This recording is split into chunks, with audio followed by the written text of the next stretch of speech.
everyone, and welcome back to my channel. If you're new here, my name is Joel. I am now a third semester nursing student at Imperial Valley College, and for today's video is going to be 5 easy ways on being more productive during the day.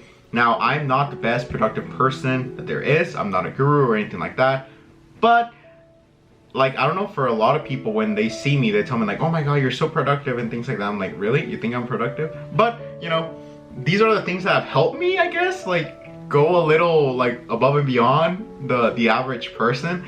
So if any of these work out for you, then by all means.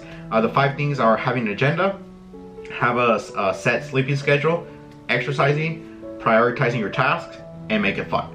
Those are the 5 things that I know that have helped me being more productive. Now, if you were here just to know the 5 ways, then those are it, so you guys can pretty much leave. But if you guys want to like a little more elaboration on each of them, like around like 30 seconds to 1 minute, you know, stick around until the end of this video.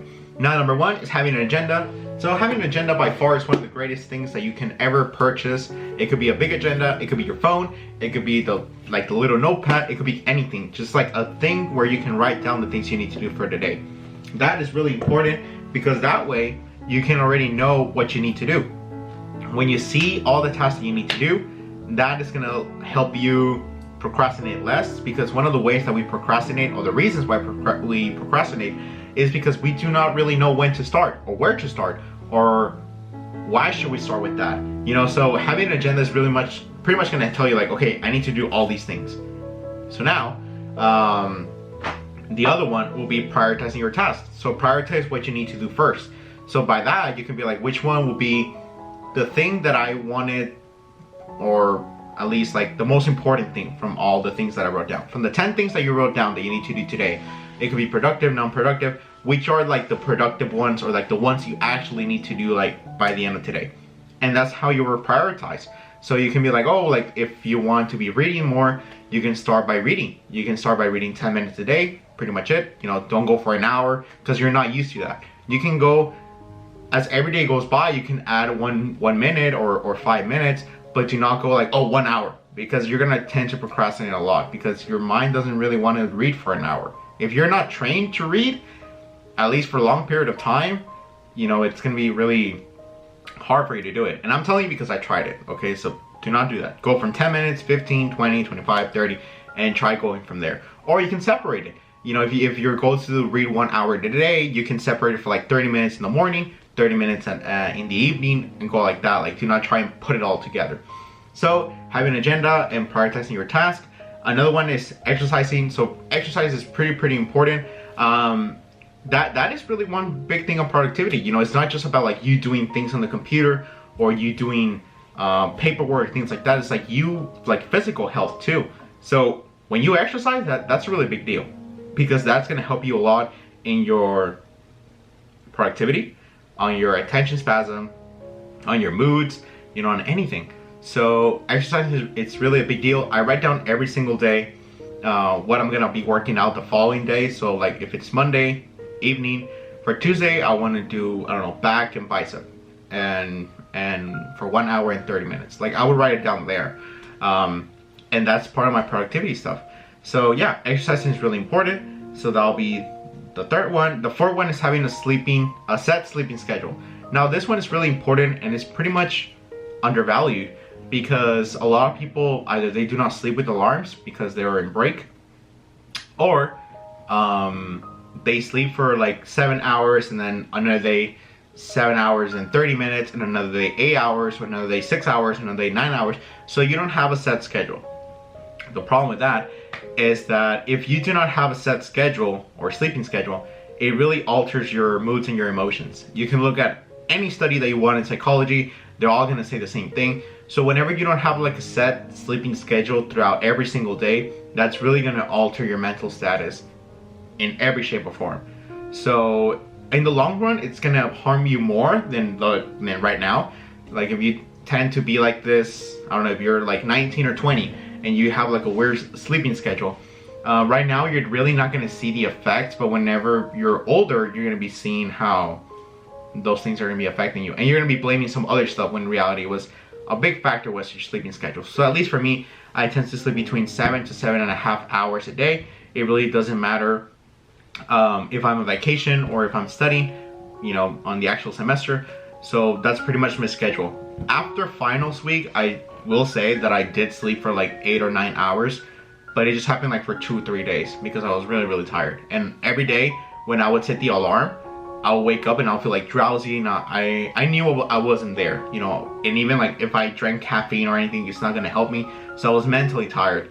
So I knew like I had to, you know, try and like sleep more and just to feel better. But then after the 3rd day, you know, I started again with my schedule and everything was has been working fine. And I haven't drank coffee since probably like 2 days, and I feel okay. So yeah, having a set sleeping schedule, you're gonna thank me. And actually, like this, whatever schedule you plan right now, try and have it as the semester goes by if you're in nursing school. So do not put like 8 or 9 hours, because you're not gonna be sleeping that in nursing school. If you are, then that's cool, but more likely you won't. So go around like 7.5 hours. I think that's pretty fair. And try and go from there. And you're probably gonna feel drowsy the first few days, and that's normal because your body's really not used to having an alarm or having a set schedule. So you feel drowsy on the first few days. That's completely normal. Probably like the first 2 weeks you're gonna feel like that, but then it's gonna be part of you. You're gonna make it a habit now, so then you're gonna be set. One of the bad things about creating a habit is that it's gonna feel very weird for your body because it's not used to it. So do not try to justify yourself like, oh no, I'm not gonna be putting this alarm because I feel weird. It's like, no, you're gonna be feeling weird. I'm just letting you know right now, but it's part of the process. So just trust the process. And the last thing is make it fun. So you obviously need to make everything you need to do fun. If it's productivity, if it's studying, you need to make it fun. You need to make it attractive. If you don't, you're gonna procrastinate a lot, and you're probably not gonna get anything done, or you're probably gonna get half the things in your agenda done because you're not making it fun. Your brain doesn't like it. You need to treat someone, or you need to treat yourself as if you're negotiating with someone. That is something Jordan Peterson stated in his book 12 Rules for Life, one of the best books in my personal opinion. So you need to like negotiate with yourself, and if you know that the thing that you're gonna do is not attractive or it's not fun, then you need to make it fun. At least for me, it's putting my Spotify playlist of Let's Study Together, using my new earphones that I need to do a review on my first impression, everything like that, and comparing it to my AirPods Pro, having your perfect drink or Starbucks, whatever, little snacks, oranges, peaches, apples, whatever. You know, make it a little bit more attractive than just like you just being there and just with no music and anything. It's gonna be really boring, and you're gonna hate it, and you're gonna be like, I just want to kill myself because, you know, this is so boring. So you need to make it fun, make it attractive, and you're gonna more likely do it, and you're gonna tend to procrastinate less. So yeah, those are pretty much the 5 things, or the 5 ways on how to become more productive. If you guys have any other tip, please let me know, because I do want to expand this list. But I think these are like the 5 ways for everyone to start. You know, it's really not a lot, and it's just about being consistent, but you guys have heard that a lot, so I'm not gonna go on with that. So these are the 5 easy ways on how to become more productive. These have been by far the best things I could teach to anyone that wants to do a little bit more throughout a day, or, you know, feel better, because when you tend to be more productive, you tend to feel better about yourself because you actually got a lot of things done, and that's gonna make you feel better. And in the future, you're gonna see how you're gonna be improving, not just as a nursing student, but as a person, as a whole person. So yeah, so if you guys stood here until the end of this video, thank you so much guys for watching, and I'll see you guys into the next video. Bye bye.